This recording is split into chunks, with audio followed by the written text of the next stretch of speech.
اگر دو اشخاص ایک دوسرے کو برابر سلام کریں، آپ ملتے ہیں اپنے دوست احباب عزیز اقارب سے، دونوں سلام کرتے ہیں ایک دوسرے کو، تو لہذا دونوں پر جواب دینا واجب ہے۔ یہ اس کے سلام کا جواب دے اور وہ اس کے سلام کا جواب دے، یعنی دونوں نے سلام بھی کیا اور دونوں نے جواب بھی دیا۔ اگر دونوں سلام کریں دونوں پر جواب دینا واجب ہے۔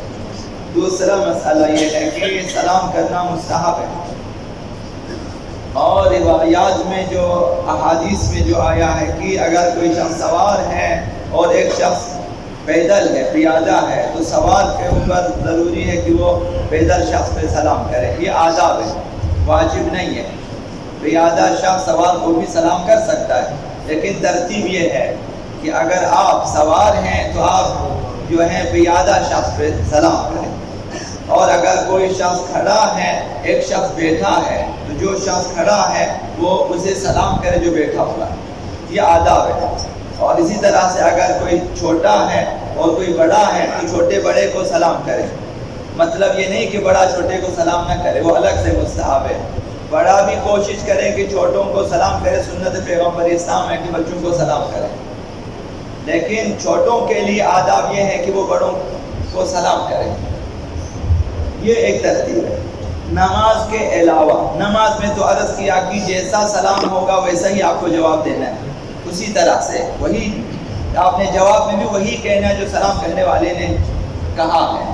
لیکن نماز کے علاوہ دوسرے اوقات میں بہتر جواب دینا چاہیے، جس طرح سلام کیا اس سے بہتر جواب دیں۔ اگر سلام کرنے والے نے کہا السلام علیکم تو آپ جواب میں بہتر جواب دیں، وعلیکم السلام ورحمۃ اللہ۔ اگر سلام کرنے والے نے کہا السلام علیکم ورحمۃ اللہ، آپ اس کے جواب میں وبرکاتہ کا اضافہ کریں، وعلیکم السلام ورحمۃ اللہ وبرکاتہ، یہ ہے، تو یہ بہتر جواب دینا چاہیے۔ فرمایا احادیث مبارکہ میں کہ سلام کرنے میں فقیر اور امیر میں فرق نہ کریں۔ جو سلام آپ امیر کو کرتے ہیں وہی سلام آپ فقیر کو کریں، اس میں فرق نہ کریں کہ امیر کے لیے بہتر سلام کریں اور غریب اور فقیر کے لیے مختصر سلام کریں، ایسا نہ ہو۔ اس حدیث مبارکہ میں آقا امام رضا علیہ الصلوۃ والسلام نے فرمایا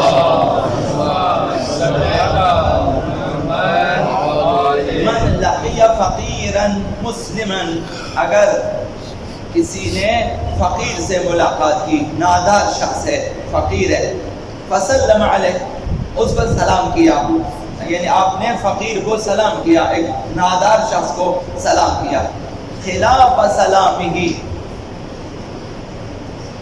علی الاغنیاء، برخلاف اس سلام کے جو آپ نے اغنیاء کو کیا، یعنی امیروں کو آپ جو سلام کرتے اس کے برخلاف سلام کیا، مختصر سا، ہلکا سا، کوئی اس طرح سے، یا کیفیت کو کم کیا، انداز کو مثلا۔ فرمایا کہ اگر فرق کیا، جو سلام آپ امیر کو وہی اگر غریب کو نہ کیا، لقی اللہ عز وجل یوم القیامہ وهو علیہ غضبان، قیامت کے دن یہ سلام کرنے والا خداوند متعال کی بارگاہ میں پہنچے گا تو خداوند اس پہ ناراض ہوگا کہ تو نے فقیر کو کمتر سلام کیوں کیا، امیر کو بہتر سلام کیوں کیا۔ ابھی امیروں کے لیے دونوں ہاتھ اٹھاتے ہیں، پیشانی پہ رکھتے ہیں، مثلا زور زور سے سلام، سر بھی ہلا کے، اور فقیروں کے لیے خالی اشارے سے۔ تو ایک سلام کا اپنا انداز رکھیں، وہی سلام امیروں کے لیے بھی ہو، وہی سلام فقیروں کے لیے بھی ہو۔ تو یہ ایک بات۔ دوسری بات یہ ہے کہ سلام کا تتمہ مصافحہ ہے، ہاتھ ملانا ہے، مصافحہ، یہ تکمیل سلام ہے اور موجب مغفرت و بخشش ہے، ہاتھ ملائیں۔ آقا رسول خدا صلی اللہ علیہ وآلہ وسلم نے فرمایا اذا لقی الرجل المسلم اخاہ فسلم علیہ، ایک مرد مسلمان دوسرے مسلمان سے ملاقات کیا اور سلام کیا، وصافحہ، اور مصافحہ بھی کیا، ہاتھ بھی ملایا، سلام کیا، پھر مصافحہ کیا، لم ينزل احدهما يده عن صاحبه حتى يغفر لهما، ابھی تک اس نے دونوں نے اپنے ہاتھ نہیں چھڑائے، دونوں کے گناہ بخشے جائیں گے۔ ابھی آپ نے مثلا 2 3 4 10 سیکنڈ مثلا آپ اس کے ہاتھ کو تھامے رکھتے ہیں احوال کرسی، اسی دوران خداوند متعال جو ہے دونوں کے گناہوں کو معاف فرماتا ہے۔ تو بخشش گناہ کے لیے چند سیکنڈ دوسرے کے ہاتھ تھامے رکھیں، حال احوال کرسی کریں، یہ دوسری بات۔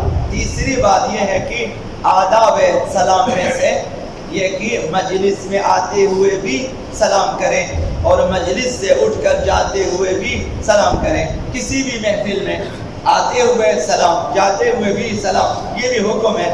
آقا رسول خدا صلی اللہ علیہ وآلہ وسلم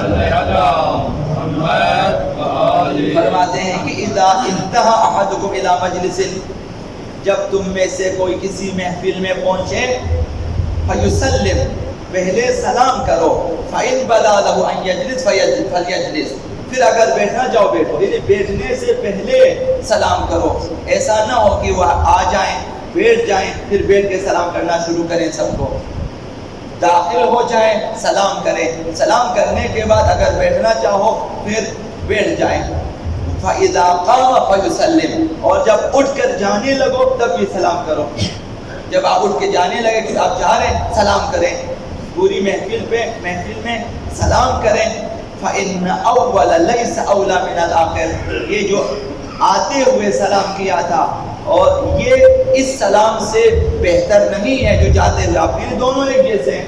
وہی سلام جس میں آپ سلامتی کی دعا کرتے ہیں مومنین کے لیے، اہل محفل کے لیے، آتے ہوئے وہی سلام ہے، جاتے ہوئے، دونوں میں یہی چیز ہے۔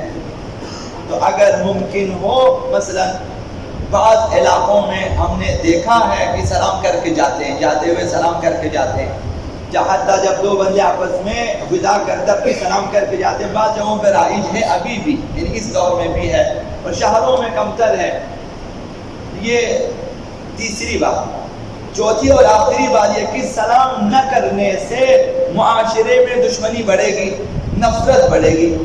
یہ حدیث مبارکہ میں آیا، معصوم سے روایت، کسی ایک معصوم سے روایت ہے، حدیث مضمر ہے، کسی ایک معصوم سے روایت ہے، راوی نے امام کا نام نہیں لیا ہے، تو یہ حدیث مضمر ہے، لیکن معصوم سے ہے۔ فرمائے اذا قل سلام المؤمنین بعضهم علی بعض، اگر مؤمنین ایک دوسرے پہ سلام کرنا کم کر دیں، سلام نہ کریں، ہیلو ہائی شروع کر دیں، مثلا سلام نہیں کرتے ہیں، ظہرت العداوہ والبغضاء فی قلوبہم، اس وقت مومنین کے دلوں میں دشمنی اور نفرت بڑھ جائے گی۔